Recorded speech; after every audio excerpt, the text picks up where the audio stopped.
दे जब भोजन के लिए इंसानी मांस खाया जाए और हमारी और आपकी उम्र मैक्सिमम 20 साल की ही रह जाएगी, तब आएगा वह श्रापित समय यानी घोर कलयुग। कलयुग को बाकी सभी युगों में सबसे ज्यादा श्रापित और बुरा माना जाता है। इसका अंत भी बाकी युगों से काफी अलग और प्रच होगा, जिसके बारे में सुनकर आप सबकी रूह कांप जाएगी। यह सिर्फ कही सुनी बातें नहीं है, बल्कि इसके बारे में हमें भविष्य पुराण में भी पढ़ने को मिलता है, जिसकी माने तो कलयुग के अंतिम दिनों में महाप्रलय आएगी, जब धर्म नाम की चिड़िया दूर दूर तक नहीं दिखाई देगी और कदम कदम पर सिर्फ अधर्म का ही बोलबाला होगा। यह वही समय होगा जब इंसानों की उम्र धीरे धीरे कम होती जाएगी और आखिर में जाकर वो सिर्फ 20 साल की ही रह जाएगी। यानी कि आज के हिसाब से जिन 20 साल के बच्चों को हम न्यू जनरेशन कहते हैं, वही इस युग के आखिरी में आते आते बुजुर्गों की श्रेणी में आ जाएंगे। यानी कि उस समय के 20 साल के लोग अपनी मौत के करीब होंगे। सिर्फ यही नहीं, इंसानों के बाल तक 2 से 3 साल की उम्र में ही सफ़ेद होने लगेंगे। अच्छा, आजकल के दौर को देखकर आपको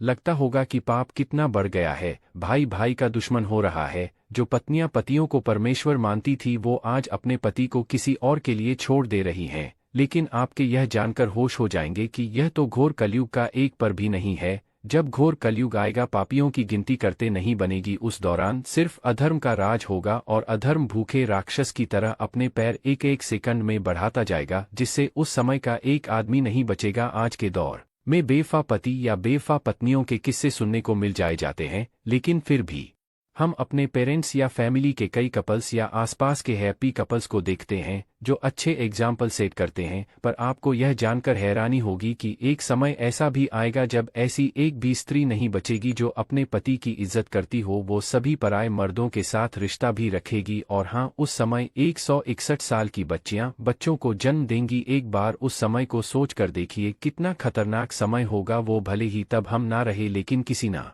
किसी योनि में तो जन्म लेकर इन सब चीजों को देख रहे होंगे। इतना ही नहीं, महाभारत में भी कलयुग के अंत में होने वाले प्रलय का वर्णन किया गया है। महाभारत की मानी तो जैसे जैसे घोर कलयुग आता जाएगा, वैसे वैसे धर्म, सत्य, पवित्रता, क्षमा, दया, आयु, बल और याद रखने की शक्ति में कमी आती जाएगी। प्रलय यहीं पर नहीं रुकेगा। महाभारत में बताया गया है कि जब घोर कलयुग आएगा तब कभी बारिश नहीं होगी। सूर्य का तेज इतना बढ़ जाएगा कि 7 समुद्र और नदियां सूख जाएंगी। मौसम में ऐसे बदलाव आएगा जिसे समझ पाना मुश्किल हो जाएगा। कभी कड़ाके की सर्दी पड़ेगी तो कभी पाला पड़ेगा, कभी आंधी चलेगी तो कभी गर्मी पड़ेगी तो कभी बाढ़ आ जाएगी। गर्मी इतनी पड़ जाएगी कि पाताल लोक तक सब भस्म हो जाएगा। वहीं लोग दूर के तालाब को ही तीर्थ मानने लगेंगे और गंगा माता को तीर्थ की श्रेणी में नहीं मानेंगे। पुराणों की माने तो कलयुग में चालाक और लोभी व्यक्ति को विद्वान माना जाएगा। ऐसे लोगों को लोग धर्मात्मा भी कहेंगे और उनके ही पद चिन्हों पर चलेंगे। समय इतना बदल जाएगा कि शास्त्रों और वेदों का पालन कोई भी नहीं करेगा। सभी धर्म गुरु अपने फायदे के लिए लोगों का इस्तेमाल करेंगे। वो सभी ज्ञान की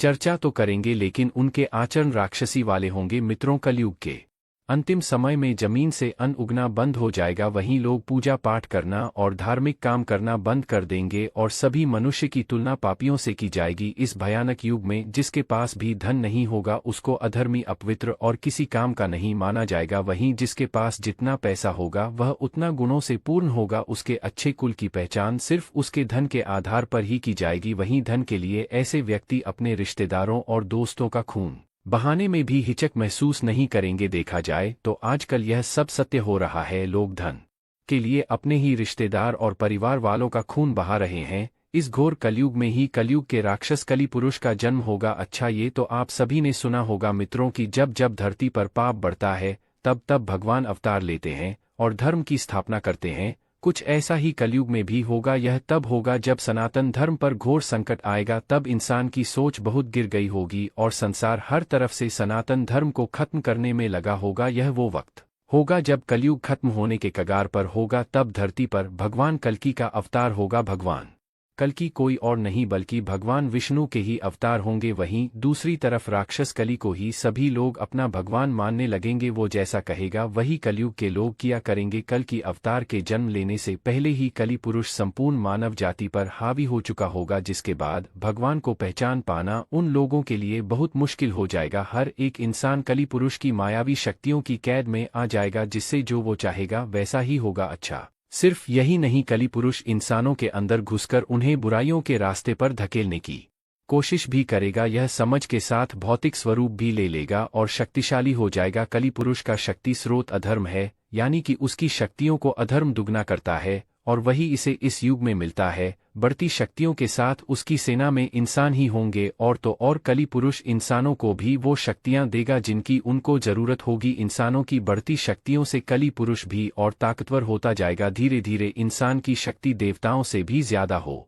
जाएगी। इस बार का युद्ध बहुत ही खतरनाक होने वाला है। यह रामायण और महाभारत से बिल्कुल अलग होगा, क्योंकि इस बार पूरी मानव जाति भगवान के खिलाफ होगी। लेकिन हर बार की तरह भगवान इस बार भी कलयुग से अधर्म का नाश कर धर्म की स्थापना करेंगे और सतयुग की शुरुआत करेंगे। जब कलयुग में सारे पापियों का सर्वनाश हो जाएगा, उसके बाद नया युग यानी सतयुग आएगा। तब कलयुग के असर को पूरी तरह से खत्म करने के लिए लगातार इस धरती पर 12 सालों तक मूसलाधार बारिश की जाएगी, जिससे पूरी धरती जलमग्न हो जाएगी। तब फिर एक साथ 12 सूर्य उदय होंगे और जलमग्न हुई पृथ्वी का जल सोख लेंगे। तब जाकर कहीं इस संसार में फिर से जीवन यापन संभव हो पाएगा। वहीं मित्रों, आपको यह भी बता दें कि वेदव्यास जी ने सभी युगों में कलयुग को ही सबसे श्रेष्ठ युग बताया है। उन्होंने कहा है कि सतयुग में 10 सालों के जाप के बाद किसी व्यक्ति को पुण्य की प्राप्ति होती है। वहीं त्रेता युग और द्वापर युग में 1 साल के तप से ही पुण्य प्राप्त किया जा सकता है, लेकिन कलयुग में इतना ही बड़ा पुण्य माँ 1 दिन के तप से प्राप्त किया जा सकता है।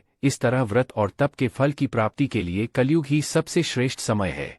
सच्ची भक्ति से मनुष्य ईश्वर के करीब जा सकता है। कली पुरुष को परास्त करने के लिए कई चिरंजीवी भगवान का साथ देंगे, वहीं राक्षस कली पुरुष का साथ इंसान देंगे। ऐसा केवल भविष्य पुराण ही नहीं, मिथ्या जहां अपने ही ना रहे। तब अर्जुन को श्री कृष्णा ने गीता का ज्ञान देते हुए कहा कि तू जी भी चीज की चिंता कर रहा है, जिसके लिए भी दुखी हो रहा है, जिसके बड़े में सोच सोच के इतना परेशान हो रहा है, वो सब कुछ एक नष्ट होने वाला है। वो आज नहीं तो कल वैसे भी मिट्टी जाएगा, और जो अविनाशी आत्मा है वो कभी भी मां नहीं सकता, नष्ट नहीं हो सकता। तो चिंता और दुख किस बात के लिए करते हो, क्योंकि जो एक दिन नष्ट होने वाला है, मिटाने वाला है, करने वाला है, उसकी चिंता करके, उसका दुख करके तुम कर भी क्या लोग, तुम क्षय कर भी उसे रोक नहीं सकते, उसे बादल नहीं सकते। तो क्यों चिंता करके अपना जीवन नष्ट कर रहे हो। चिंता तुम्हारे माँ को दुखी और रोगी बना देगी, घायल बना देगी, और जो नष्ट हो ही नहीं सकता उसकी चिंता करने की कोई जरूर ही नहीं है। तो स्थिति को चाहे तुम जैसे देखो, तुम्हारी चिंता करना बिल्कुल व्यर्थ है। वास्तव में आप भी उन्हें बटन के बड़े में चिंता करते रहते हैं, सोचते रहते हैं। जिसे आप कंट्रोल नहीं कर सकते तो आप शक्कर भी बादल नहीं सकते। याद रखना, जो व्यक्ति चीजों को जितना कंट्रोल करने की कोशिश करेगा, जितना प्रयास करेगा कि जिंदगी मेरे हिसाब से चले, जो मैं चाहता हूं मुझे बस वही मिले, और जो चीज मैं नहीं चाहता वो चीज मेरी जिंदगी में कभी ना आए, ऐसे ही व्यक्ति को सबसे ज्यादा चिंता और तनाव का सामना करना पड़ेगा। क्योंकि ये जिंदगी एक बहते पानी की तरह है, जिसे इस पानी में 2 तिनके बह रहे हैं, जिसमें से एक दिन का पानी की लहरों के साथ आनंद लेट हुआ बह रहा है कि पानी जहां जा रहा है उसके बहाने में मैं उसका साथ दूंगा, जहां जहां पानी जाएगा वहां वहां मैं भी इसके साथ आनंद लेट हुआ बेहतर होगा जा रहा है, खुश होता हुआ जा रहा है। और एक तीसरा दिन का है जो उसे पानी के बहन के साथ लाड़ रहा है कि जहां ये पानी जा रहा है मैं उसका बहन बादल दूंगा, इस पानी को मैं वहां ले जाऊंगा जहां मैं ले जाना चाहता हूं, क्योंकि मैंने अपनी मंजिल कहानी और सोच राखी है। अब वो पानी के बहन के साथ लाड़ रहा है, किनारों से पत्थरों से टकरा रहा है, और पानी के भाव को वो बादल नहीं कर रहा, बल्कि जितनी कोशिश करता है पानी से लड़ने की उतना ही दुखी और उतना ही परेशान हो रहा है। ये जिंदगी भी ऐसे ही बहते पानी की तरह आगे बढ़नी जाएगी, लेकिन अब हमें तय करना है कि हम किस दिन के की तरह बनना चाहते हैं। या तो हम चिंता करके खुद को परेशान करके जिंदगी से लड़ते रहे, जिंदगी से शिकायतें करते रहे, या तो फिर हम उसे दूसरे दिन के की तरह बने कि जहां जिंदगी जा रही है इसमें आनंद लेना शुरू कर दें, इसमें ही खुश रहना शुरू करते। हमारी हालात उसे व्यक्ति जैसी है कि एक बार राजा नगर से गुजर रहा था, उसे राजा ने मार्ग में देखा कि एक गरीब बुद्ध व्यक्ति अपने सर पर लड़कियों का गठन बांधकर ले जा रहा था। राजा को उसे व्यक्ति पे बहुत दया आई। राजा ने उसे व्यक्ति से कहा कि तुम इतनी गर्मी में इतना बड़ा लड़कियों का गठन अपने सर पे ले जा रहे हो, पसीने से लटपट लगे पड़े हो, आओ तुम मेरे रथ में आकर बैठ जो तुम्हें जहां जाना है मैं तुम्हें छोड़ दूंगा। तो वो व्यक्ति खाने लगा, महाराज ने बहुत गरीब आदमी हूँ, मैं आपके रक्तबे कैसे बैठ सकता हूँ, मैं तो आपके आगे बहुत छोटा हूँ। राजा ने कहा कि मैं छोटा बड़ा अमीर गरीब नहीं मानता, मनुष्य को मनुष्य की मदद करनी चाहिए। अगर हमारे पास कुछ ज्यादा है और अगर किसी को जरूर है तो उसे वह चीज जरूर देनी चाहिए। तुम भी एक मनुष्य हो और मैं भी एक मनुष्य हूँ, और अगर एक मनुष्य दूसरे मनुष्य की पीड़ा को नहीं समझेगा तो वह मनुष्य नहीं है, वो तो पशु के समाज है। इसलिए तुम मेरी गाड़ी में ए जो मैं तुम्हें तुम्हारी मंजिल पे छोड़ दूंगा। राजा के ऐसा खाने पर वो किसान राजा के रथ में बैठ गया। जब वो रथ चलने लगा तब राजा ने देखा कि किसान के सर से अभी भी पसीना बह रहा है। तब राजा ने गौर किया कि उसके सामने अपने सर से वो लड़कियों का गठन उतारा ही नहीं। राजा ने बोला कि तुम अपने सर पे ये लड़कियों का गठन लेकर क्यों बैठे हो, अब तो तुम मेरे रथ में सवार हो, यह लड़कियों का गठर मेरे रथ पे रख दो, तुम आराम से बैठो। तो वो व्यक्ति खाने लगा, नहीं नहीं महाराज, आपने मुझे ही अपने रथ में बैठाया, मेरे लिए ये बहुत बड़े सौभाग्य की बात है। मैं अपनी लड़कियों का वजन आपके रथ पे बिल्कुल नहीं आने दूंगा। तो उसे राजा ने अपना सर पीट लिया। यही कहानी हम सब की है। गीता में श्री कृष्ण कहते हैं, अपनी अपनी हर चिंता अपना हर दुख तुम मुझमें पर छोड़ दो, मैं तुम्हारे हर दुख को दूर कर सकता हूँ, मैं तुम्हारे हर चिंता को दूर कर सकता हूँ। लेकिन यहाँ हर एक मनुष्य अपने सर पर चिता की लड़कियों का गठन लेकर घूम रहा है। हालांकि कर कुछ नहीं सकता, ताकत कुछ नहीं है, लेकिन इंसान अपना जोर चलता राहत है। हर इंसान को लगता है कि सब कुछ मैंने संभल रखा है, मैं अगर ध्यान ना डन, मैं अगर कुछ ना करूं तो सब कुछ बर्बाद हो जाएगा, सब कुछ खत्म हो जाएगा। मैंने कहानी सनी, एक महल में छिपकली रहती थी, वो सब छिपकलियों की रानी थी। जब कहानी भी जाना होता था तो जो छिपकलियों उसके नीचे थी वह उन्हें भेज देती थी, वो खुद कहानी नहीं जाती थी।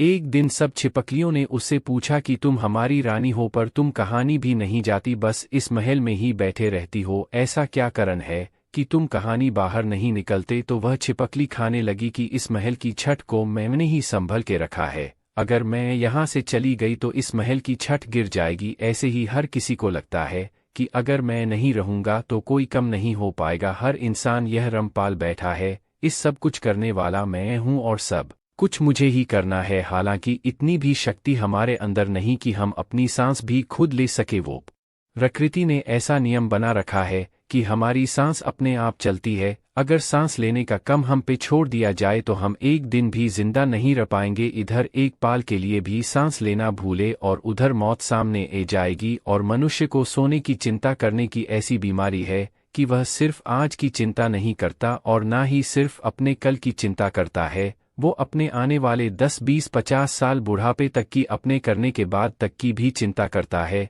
और एक बात याद रखना कि जो लोग बहुत ज्यादा सोचते हैं, बहुत ज्यादा चिंता करते हैं, उनमें कुछ भी करने की शक्ति ही खत्म हो जाती है, क्योंकि चिंता करने में ही उनकी सारी ऊर्जा नष्ट हो जाती है। ये कलयुग है ना, इस युग में लोग सोचते ज्यादा है, करते बहुत कम है। कलयुग का मनुष्य स्वभाव से आलसी और सिर्फ व्यर्थ की बातें सोचता रहता है। जिसे करना होता है ना वो ज्यादा सोचता नहीं है, उसे कार्य को कर लेट है। पर आप अपने आसपास की दुनिया पे नजर डाल के देखो, आपको अधिकतर लोग ना करने वाले ही मिलेंगे। आपको अधिकतर लोग वही मिलेंगे या तो व्यर्थ की चिंता करेंगे या तो सिर्फ आलसी करेंगे या सिर्फ बहाने ही देते रहेंगे कि इस वजह से मैं जिंदगी में आगे नहीं बढ़ का रहा, कि इस कारण से मेरी जिंदगी अच्छी नहीं हो का रही। अगर मनुष्य सोने के बजे करना शुरू कर दे तो उसकी जिंदगी में कोई भी दुख, कोई भी समस्या ज्यादा देर तक टिक ही नहीं सकती। आपके पास दो रास्ते हैं, या तो अगर आपके जीवन में कोई समस्या है तो उसके समाधान में गजो, उसके सॉल्यूशन में गजो, और ये आपको भविष्य में आने वाली किसी समस्या का डर है तो उसकी चिंता तो आप छोड़ ही दो, क्योंकि जीवन में से कभी नहीं चलने वाला है जैसा आप सोचते हैं। जीवन की एक अलग ही गति है। आप अगर कभी गौर करोगे तो आपको यह समझ आएगा कि आपने जिंदगी में जिन बटन को भी लेकर चिंता की उनका कोई मतलब ही नहीं था। आपको लगेगा आप व्यर्थ ही चिंता करते थे, पर जिंदगी ने कुछ और ही दिखा दिया। किसी नज़र में एक बहुत धनी व्यक्ति राहत था, उसके पास इतना पैसा था जिसका हिसाब ही नहीं था। एक दिन उसने अपने सारे मुनीमों को बुलाया और उनसे कहा कि मेरे पास कितना पैसा है, कितनी संपत्ति है, उन सब का मुझे हिसाब लगा कर दो कि आखिर मेरी कल संपत्ति कितनी है। वो सारे मुनीम उसे व्यक्ति की संपत्ति का हिसाब लगाने में गए उन सबको उसे संपत्ति का हिसाब लगाने में ही 10 दिन गए। 10 दिन के बाद सब मुनीमों ने मिलकर कहा कि आपके पास इतना पैसा है कि आपके साथ पीढ़ियां बैठकर का शक्ति है, उन्हें कोई कम करने की जरूर नहीं है। जब उसे व्यक्ति ने यह सुना कि मेरे पास इतना धन है, यह मेरी साथ पीढ़ियां बैठकर का शक्ति है, उन्हें कोई कम करने की जरूर नहीं है, तो वो व्यक्ति रन लगा। फिर सब मुनीमों ने पूछा कि आप रो क्यों रहे हैं, आपके पास तो अपार संपत्ति है। तो वो व्यक्ति खाने लगा कि आप लोगों ने कहा कि मेरी साथ पीढ़ियां बैठकर का शक्ति है, उन्हें कोई कम करने की जरूर नहीं है, लेकिन जब 8वीं पीढ़ी आएगी तो उसका क्या होगा, तथा उन्हें के बड़े में सोचकर मैं दुखी हो रहा हूँ। यही आजकल के हर मनुष्य की समस्या है। आज सब ठीक है, लेकिन कल कुछ गलत ना हो जाए, उसकी चिंता में परेशान हुए जा रहे हैं। किसी नगर में एक राजा राहत था, उसका राज्य बहुत बड़ा था और उसके राज्य के आसपास के जो राजा थे उनके साथ भी उसके संबंध बहुत अच्छे थे। लेकिन वो राजा चिंता करता राहत था कि अगर कल को ये सारे राजा मेरे शत्रु बन जाए, मुझमें पर हमला कर दे तो मेरा क्या होगा, मैं आगे कैसे जी पाऊंगा, मेरी जिंदगी कैसे चल पाएगी। बेवजह की इन चिंता में उलझा राहत था। एक दिन वो अपने गुरुजी के पास गया और गुरुजी को जाकर उसने बताया कि मुझे बहुत चिंता होती है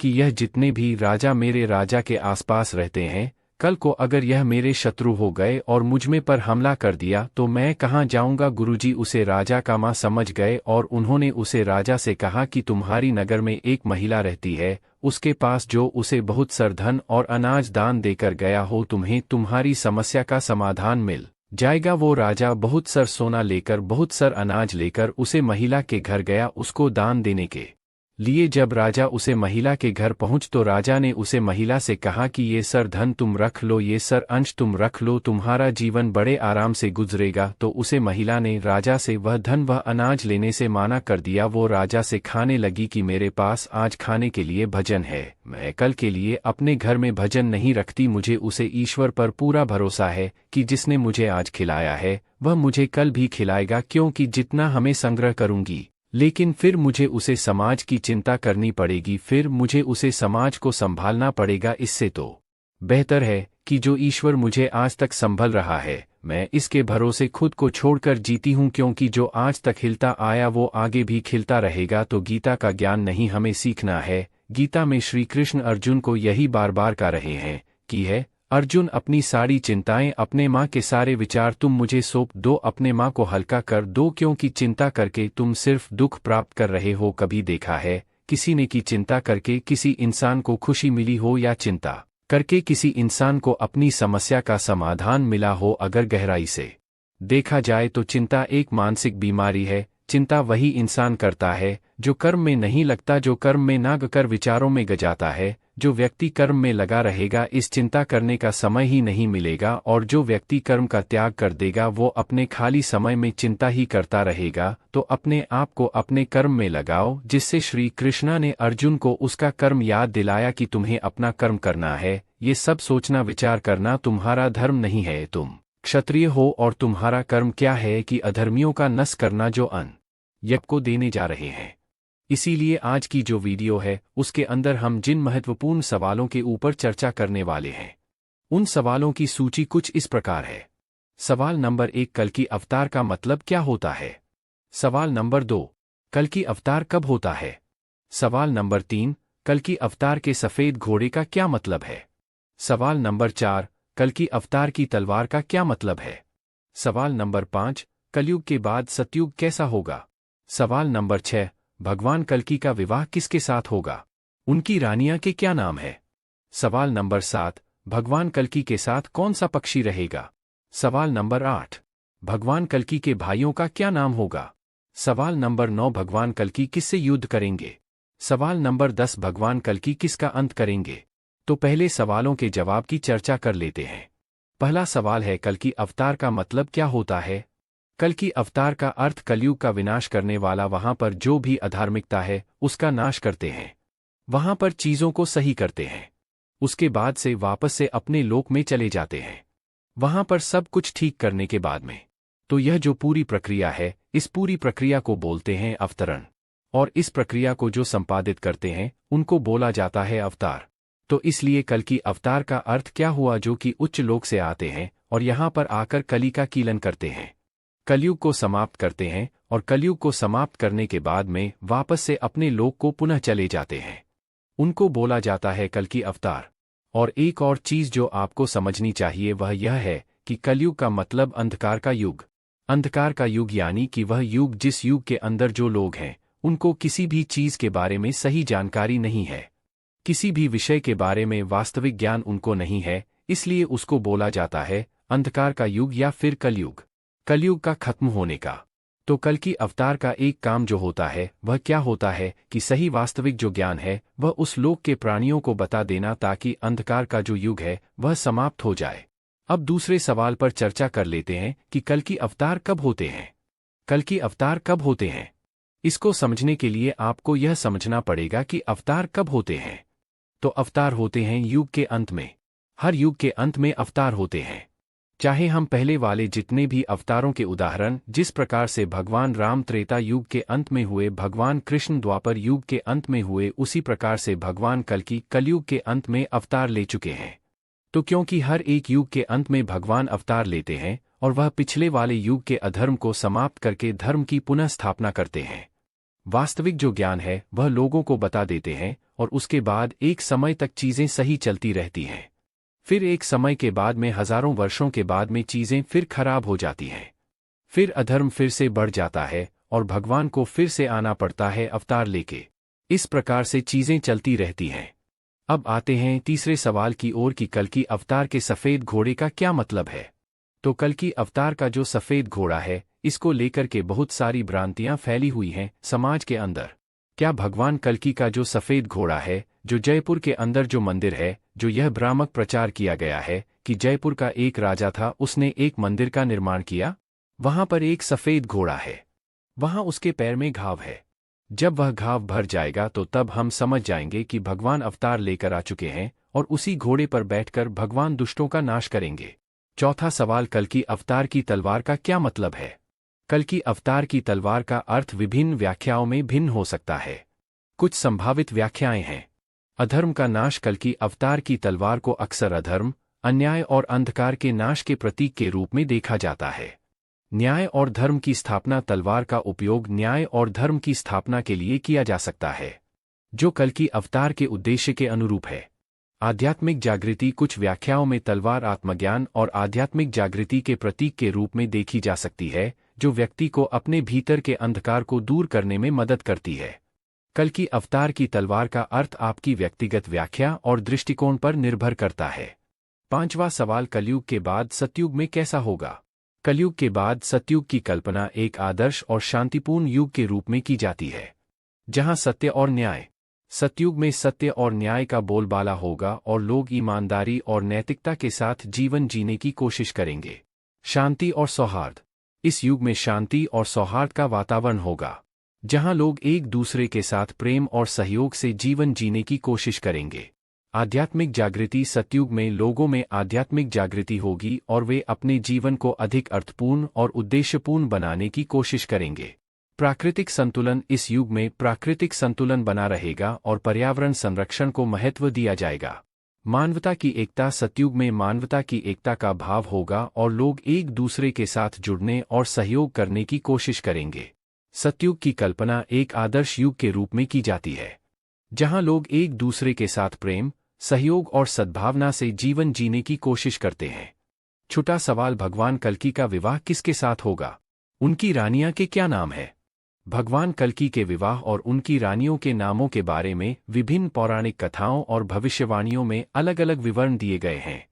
कुछ स्रोतों के अनुसार पद्मावती और रमावती। कुछ पौराणिक कथाओं में भगवान कल्कि की दो पत्नियों का उल्लेख है, जिनके नाम पद्मावती और रमावती हैं। विष्णु के अवतार के रूप में भगवान कल्कि को भगवान विष्णु के अवतार के रूप में माना जाता है और उनकी पत्नी के रूप में देवी लक्ष्मी की भूमिका हो सकती है। सातवां सवाल, भगवान कल्कि के साथ कौन सा पक्षी रहेगा और उसका नाम क्या होगा। शुक एक पौराणिक तोता है जो भगवान राम की कथा में उल्लेखित है। शुक और उसकी पत्नी सारिका की कथा रामायण और अन्य पौराणिक ग्रंथों में मिलती है। शुक की कथा। शुक एक बुद्धिमान और धार्मिक तोता था जो भगवान राम की भक्ति में लीन था। उसकी पत्नी सारिका भी भगवान राम की भक्त थी। शुक की विशेषता। शुक की विशेषता, उसकी बुद्धिमत्ता, भगवान कल्कि के भाइयों का क्या नाम होगा और उनके भाई कितने होंगे। भगवान कल्कि के भाइयों के नाम और उनकी संख्या के बारे में विभिन्न पौराणिक कथाओं और भविष्यवाणियों में अलग अलग विवरण दिए गए हैं। भगवान कल्कि के भाइयों की संख्या। भगवान कल्कि के 3 भाई होने का उल्लेख मिलता है, जिनके नाम हैं कवि, सुमति, प्रमति और कुछ अन्य स्रोतों में अन्य नाम भी मिलते हैं। यह ध्यान रखना महत्वपूर्ण है कि भगवान कल्कि के भाइयों के नाम और उनकी संख्या के बारे में विभिन्न व्याख्याएं और मतभेद हो सकते हैं। 9वां सवाल, भगवान कल्कि किससे युद्ध करेंगे। भगवान कल्कि के युद्ध के बारे में विभिन्न पौराणिक कथाओं और भविष्यवाणियों में अलग अलग विवरण दिए गए हैं।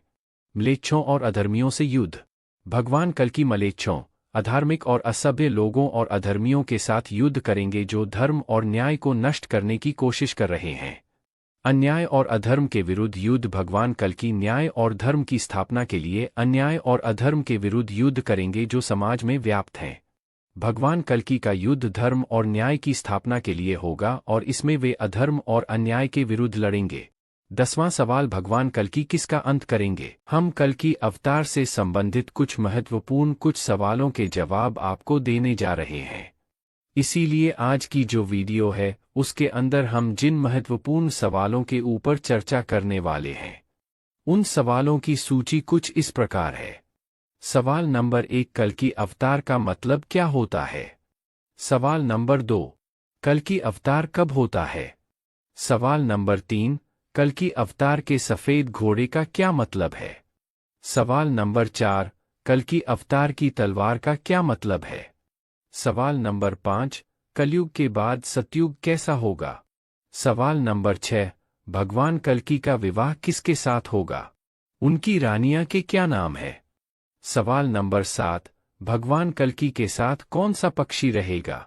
सवाल नंबर 8, भगवान कल्कि के भाइयों का क्या नाम होगा। सवाल नंबर 9, भगवान कल्कि किससे युद्ध करेंगे। सवाल नंबर 10, भगवान कल्कि किसका अंत करेंगे। तो पहले सवालों के जवाब की चर्चा कर लेते हैं। पहला सवाल है, कल्कि अवतार का मतलब क्या होता है। कल्कि अवतार का अर्थ कलयुग का विनाश करने वाला, वहां पर जो भी अधार्मिकता है उसका नाश करते हैं, वहां पर चीजों को सही करते हैं, उसके बाद से वापस से अपने लोक में चले जाते हैं, वहां पर सब कुछ ठीक करने के बाद में। तो यह जो पूरी प्रक्रिया है, इस पूरी प्रक्रिया को बोलते हैं अवतरण, और इस प्रक्रिया को जो संपादित करते हैं उनको बोला जाता है अवतार। तो इसलिए कल्कि अवतार का अर्थ क्या हुआ, जो कि उच्च लोक से आते हैं और यहाँ पर आकर कली का कीलन करते हैं, कलयुग को समाप्त करते हैं, और कलयुग को समाप्त करने के बाद में वापस से अपने लोक को पुनः चले जाते हैं, उनको बोला जाता है कल्कि अवतार। और एक और चीज जो आपको समझनी चाहिए वह यह है कि कलयुग का मतलब अंधकार का युग। अंधकार का युग यानी कि वह युग जिस युग के अंदर जो लोग हैं उनको किसी भी चीज के बारे में सही जानकारी नहीं है, किसी भी विषय के बारे में वास्तविक ज्ञान उनको नहीं है, इसलिए उसको बोला जाता है अंधकार का युग या फिर कलयुग, कलयुग का खत्म होने का। तो कल्कि अवतार का एक काम जो होता है वह क्या होता है कि सही वास्तविक जो ज्ञान है वह उस लोक के प्राणियों को बता देना, ताकि अंधकार का जो युग है वह समाप्त हो जाए। अब दूसरे सवाल पर चर्चा कर लेते हैं कि कल्कि अवतार कब होते हैं। कल्कि अवतार कब होते हैं, इसको समझने के लिए आपको यह समझना पड़ेगा कि अवतार कब होते हैं। तो अवतार होते हैं युग के अंत में, हर युग के अंत में अवतार होते हैं। चाहे हम पहले वाले जितने भी अवतारों के उदाहरण, जिस प्रकार से भगवान राम त्रेता युग के अंत में हुए, भगवान कृष्ण द्वापर युग के अंत में हुए, उसी प्रकार से भगवान कल्कि कलयुग के अंत में अवतार ले चुके हैं। तो क्योंकि हर एक युग के अंत में भगवान अवतार लेते हैं और वह पिछले वाले युग के अधर्म को समाप्त करके धर्म की पुनः स्थापना करते हैं, वास्तविक जो ज्ञान है वह लोगों को बता देते हैं, और उसके बाद एक समय तक चीजें सही चलती रहती हैं। फिर एक समय के बाद में, हजारों वर्षों के बाद में, चीजें फिर खराब हो जाती हैं, फिर अधर्म फिर से बढ़ जाता है और भगवान को फिर से आना पड़ता है अवतार लेके। इस प्रकार से चीजें चलती रहती हैं। अब आते हैं तीसरे सवाल की ओर कि कल्कि अवतार के सफ़ेद घोड़े का क्या मतलब है। तो कल्कि अवतार का जो सफ़ेद घोड़ा है, इसको लेकर के बहुत सारी भ्रांतियां फैली हुई हैं समाज के अंदर। क्या भगवान कल्कि का जो सफ़ेद घोड़ा है, जो जयपुर के अंदर जो मंदिर है, जो यह भ्रामक प्रचार किया गया है कि जयपुर का एक राजा था, उसने एक मंदिर का निर्माण किया, वहां पर एक सफ़ेद घोड़ा है, वहां उसके पैर में घाव है। जब वह घाव भर जाएगा तो तब हम समझ जाएंगे कि भगवान अवतार लेकर आ चुके हैं और उसी घोड़े पर बैठकर भगवान दुष्टों का नाश करेंगे। चौथा सवाल, कल्कि अवतार की तलवार का क्या मतलब है। कल्कि अवतार की तलवार का अर्थ विभिन्न व्याख्याओं में भिन्न हो सकता है। कुछ संभावित व्याख्याएं हैं। अधर्म का नाश, कल्कि अवतार की तलवार को अक्सर अधर्म, अन्याय और अंधकार के नाश के प्रतीक के रूप में देखा जाता है। न्याय और धर्म की स्थापना, तलवार का उपयोग न्याय और धर्म की स्थापना के लिए किया जा सकता है, जो कल्कि अवतार के उद्देश्य के अनुरूप है। आध्यात्मिक जागृति, कुछ व्याख्याओं में तलवार आत्मज्ञान और आध्यात्मिक जागृति के प्रतीक के रूप में देखी जा सकती है, जो व्यक्ति को अपने भीतर के अंधकार को दूर करने में मदद करती है। कल्कि अवतार की तलवार का अर्थ आपकी व्यक्तिगत व्याख्या और दृष्टिकोण पर निर्भर करता है। पांचवा सवाल, कलयुग के बाद सतयुग में कैसा होगा। कलयुग के बाद सतयुग की कल्पना एक आदर्श और शांतिपूर्ण युग के रूप में की जाती है, जहां सत्य और न्याय, सतयुग में सत्य और न्याय का बोलबाला होगा और लोग ईमानदारी और नैतिकता के साथ जीवन जीने की कोशिश करेंगे। शांति और सौहार्द, इस युग में शांति और सौहार्द का वातावरण होगा, जहां लोग एक दूसरे के साथ प्रेम और सहयोग से जीवन जीने की कोशिश करेंगे। आध्यात्मिक जागृति, सतयुग में लोगों में आध्यात्मिक जागृति होगी और वे अपने जीवन को अधिक अर्थपूर्ण और उद्देश्यपूर्ण बनाने की कोशिश करेंगे। प्राकृतिक संतुलन, इस युग में प्राकृतिक संतुलन बना रहेगा और पर्यावरण संरक्षण को महत्व दिया जाएगा। मानवता की एकता, सतयुग में मानवता की एकता का भाव होगा और लोग एक दूसरे के साथ जुड़ने और सहयोग करने की कोशिश करेंगे। सतयुग की कल्पना एक आदर्श युग के रूप में की जाती है, जहां लोग एक दूसरे के साथ प्रेम, सहयोग और सद्भावना से जीवन जीने की कोशिश करते हैं। छठा सवाल, भगवान कल्कि का विवाह किसके साथ होगा। उनकी रानियां के क्या नाम है। भगवान कल्कि के विवाह और उनकी रानियों के नामों के बारे में विभिन्न पौराणिक कथाओं और भविष्यवाणियों में अलग अलग विवरण दिए गए हैं। कुछ स्रोतों के अनुसार पद्मावती और रमावती, कुछ पौराणिक कथाओं में भगवान कल्कि की दो पत्नियों का उल्लेख है, जिनके नाम पद्मावती और रमावती हैं। विष्णु के अवतार के रूप में भगवान कल्कि को भगवान विष्णु के अवतार के रूप में माना जाता है और उनकी पत्नी के रूप में देवी लक्ष्मी की भूमिका हो सकती है। सातवां सवाल, भगवान कल्कि के साथ कौन सा पक्षी रहेगा और उसका नाम क्या होगा। शुक एक पौराणिक तोता है जो भगवान राम की कथा में उल्लेखित है। शुक और उसकी पत्नी सारिका की कथा रामायण और अन्य पौराणिक ग्रंथों में मिलती है। शुक की कथा, शुक एक बुद्धिमान और धार्मिक तोता था जो भगवान राम की भक्ति में लीन था। उसकी पत्नी सारिका भी भगवान राम की भक्त थी। शुक की विशेषता, उसकी बुद्धिमत्ता। भगवान कल्कि के भाइयों का क्या नाम होगा और उनके भाई कितने होंगे। भगवान कल्कि के भाइयों के नाम और उनकी संख्या के बारे में विभिन्न पौराणिक कथाओं और भविष्यवाणियों में अलग अलग विवरण दिए गए हैं। भगवान कल्कि के भाइयों की संख्या, भगवान कल्कि के 3 भाई होने का उल्लेख मिलता है, जिनके नाम हैं कवि, सुमति, प्रमति और कुछ अन्य स्रोतों में अन्य नाम भी मिलते हैं। यह ध्यान रखना महत्वपूर्ण है कि भगवान कल्कि के भाइयों के नाम और उनकी संख्या के बारे में विभिन्न व्याख्याएं और मतभेद हो सकते हैं। 9वां सवाल, भगवान कल्कि किससे युद्ध करेंगे। भगवान कल्कि के युद्ध के बारे में विभिन्न पौराणिक कथाओं और भविष्यवाणियों में अलग अलग विवरण दिए गए हैं। म्लेच्छों और अधर्मियों से युद्ध। भगवान कल्कि म्लेच्छों, अधार्मिक और असभ्य लोगों और अधर्मियों के साथ युद्ध करेंगे जो धर्म और न्याय को नष्ट करने की कोशिश कर रहे हैं। अन्याय और अधर्म के विरुद्ध युद्ध। भगवान कल्कि न्याय और धर्म की स्थापना के लिए अन्याय और अधर्म के विरुद्ध युद्ध करेंगे जो समाज में व्याप्त हैं। भगवान कल्कि का युद्ध धर्म और न्याय की स्थापना के लिए होगा और इसमें वे अधर्म और अन्याय के विरुद्ध लड़ेंगे। 10वां सवाल, भगवान कल्कि किसका अंत करेंगे? भगवान कल्कि के उद्देश्य और कार्यों के बारे में विभिन्न पौराणिक कथाओं और भविष्यवाणियों में अलग-अलग विवरण दिए गए हैं। अधर्म और अन्याय का अंत। भगवान कल्कि अधर्म, अन्याय और अंधकार का अंत करेंगे जो समाज में व्याप्त हैं। म्लेच्छों और दुष्टों